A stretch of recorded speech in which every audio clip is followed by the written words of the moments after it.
Good afternoon. During the last session in this book, Lightning at 200 Durham Street, we had found out that fingerprints had been found on the wine bottle. That expensive wine bottle. And we also learned that Dr. Whittles had sent some information to the new forensic laboratory in Toronto. Remember, this is 1928, and when I say new forensic laboratory, that's not something I'm making up. That's something that was just happening. So it's a relatively new science, most of it, not all of it. Fingerprinting has been done for a long time.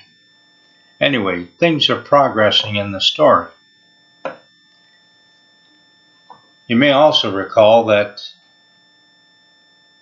Joel had been very frustrated because he hadn't been able to communicate directly with the essence of Louise Carter. And that's what this next session is about. It's a week after what we talked about the last time, and young Franklin has been trying to think of a way to get in touch with Louise. And you have to remember that he's the only one that knows that essences exist, at least in his family, and he doesn't want to appear crazy. So he thinks, oh, I know, I'll go out and pay a visit to the farmer, the Darrigans. They live right out by the bush, and I do need to go and see them. It's legitimate because I'm going to be working out there in that area next week with Jay and his dad on some barn construction. It's a Sunday afternoon, and you and I and he know that the reason he's going is not just to visit the Darrigans, but he wants to get to that cabin and he wants to talk to Louise Carter if he can.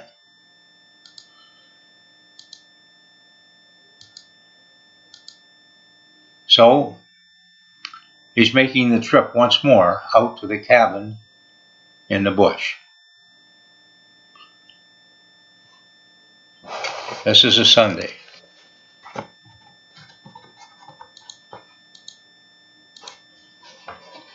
And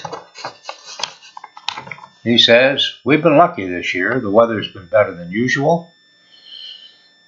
We've had enough rain for the crops, and we've also had a good amount of sunlight. But on this Sunday, unfortunately, it was raining. And that was putting a bit of a crimp in his plans because his mother was reluctant to have him go on a bike ride to the middle of the country on a rainy day. If she was like my mother, she'd think, you're going to catch a death of cold. But she was reluctant. Of course, his dad stood up for him and said, let the kid go.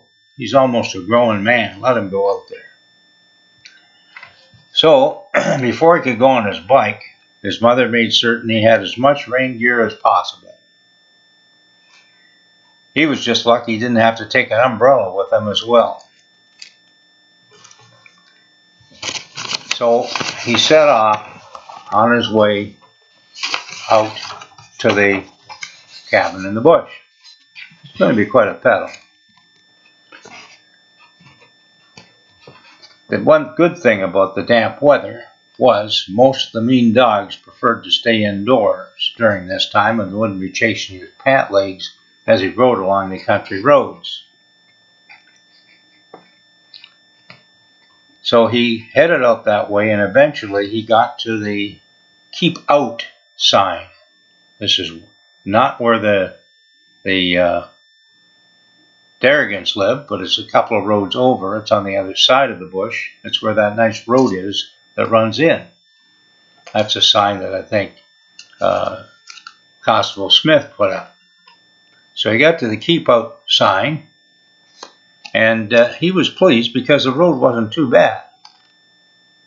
And part of that, of course, was because so many people had traipsed over it from his family and the other families on that celebration on the Canada's birthday when they'd gone out there. That's when they found the expensive wine bottle. So he was able to bike most of the way up there without getting off. Now, there were a couple of bad patches where he had to leave his bike and carry it, but he was soon up to the cabin. By that time, the rain had slowed down quite a bit, and he took a look around. Things didn't look too bad, and he felt optimistic that he might be able to get in touch with Louise Carter.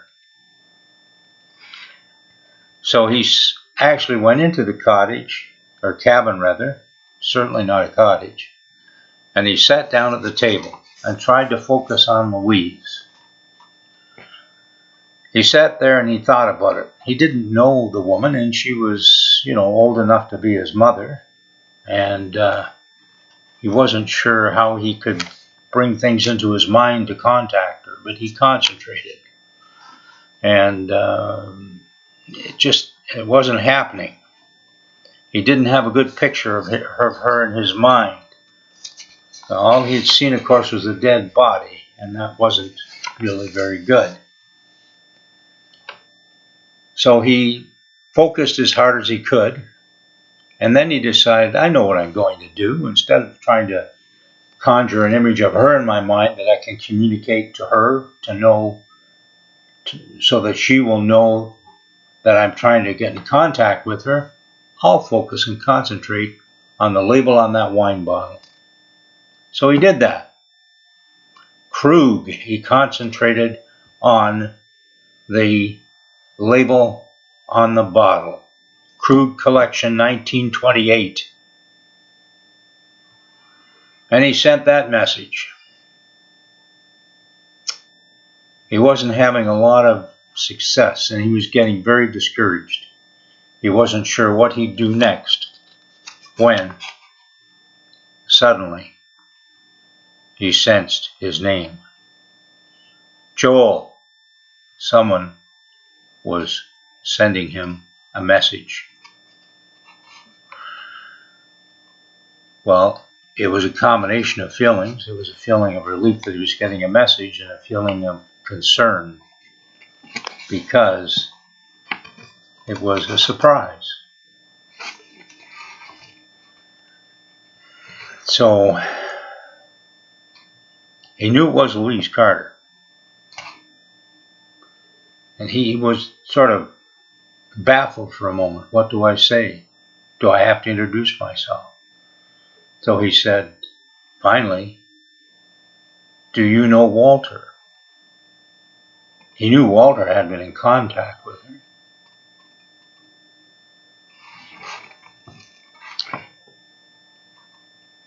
And she said, yes.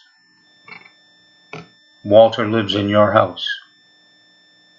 Well, now they had a bridge and they could talk. He sent her a message.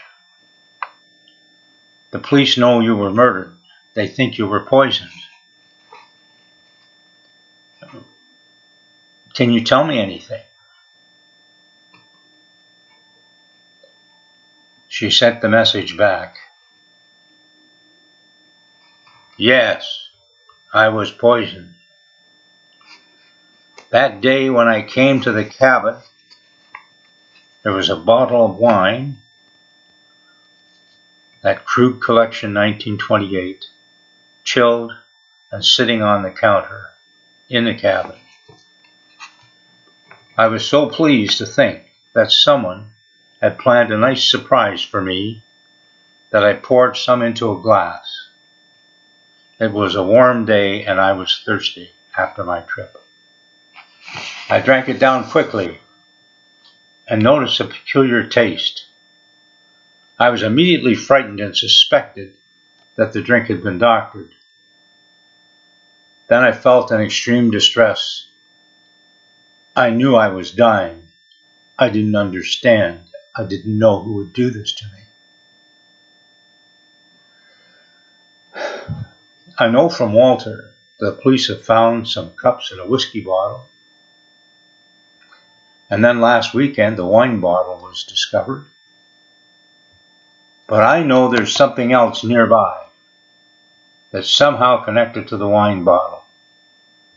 I don't know what the connection is, but there is a connection. Something has been left somewhere near the cabin.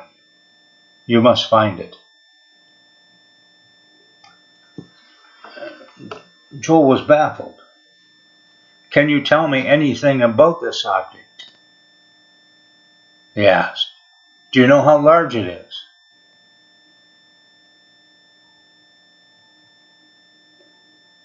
There was a hesitation, and then the reply was, I don't know much, except I know it's a personal item. That's all I can tell, all I can sense.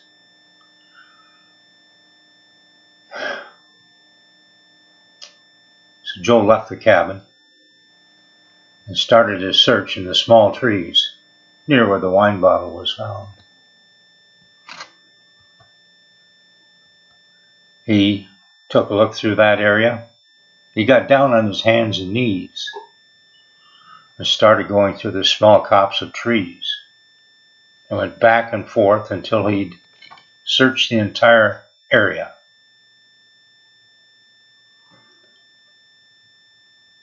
He was fortunate because in about 5 minutes he found something. He found a heavy medallion.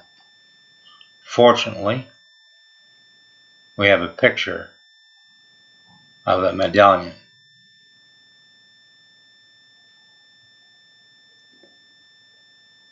So there's the medallion. Remember, Louise, the essence said that there was a personal connection between the bottle and this object. So I'm assuming the medallion belongs to a person, perhaps a person who provided the bottle, perhaps the person who wanted her dead. Joel was very pleased with his discovery, and he handled it very carefully. He didn't want to pick it up in case there were fingerprints on the medallion. He knew he had to take it and get it into the chief of police. So that wasn't something that he was worried about. He knew he could do that. But then he thought, my mother doesn't know I came here. And I don't tell lies. So that put him in a bit of a conundrum. So he had his knapsack with him because he brought some sandwiches to have a snack, and so he emptied his knapsack, had his lunch on the kitchen table in the cabin, and then he took his knapsack over to the small group of trees and loaded the medallion carefully, without trying to touch it, into his knapsack. He thought that was the best way to transport it back to town.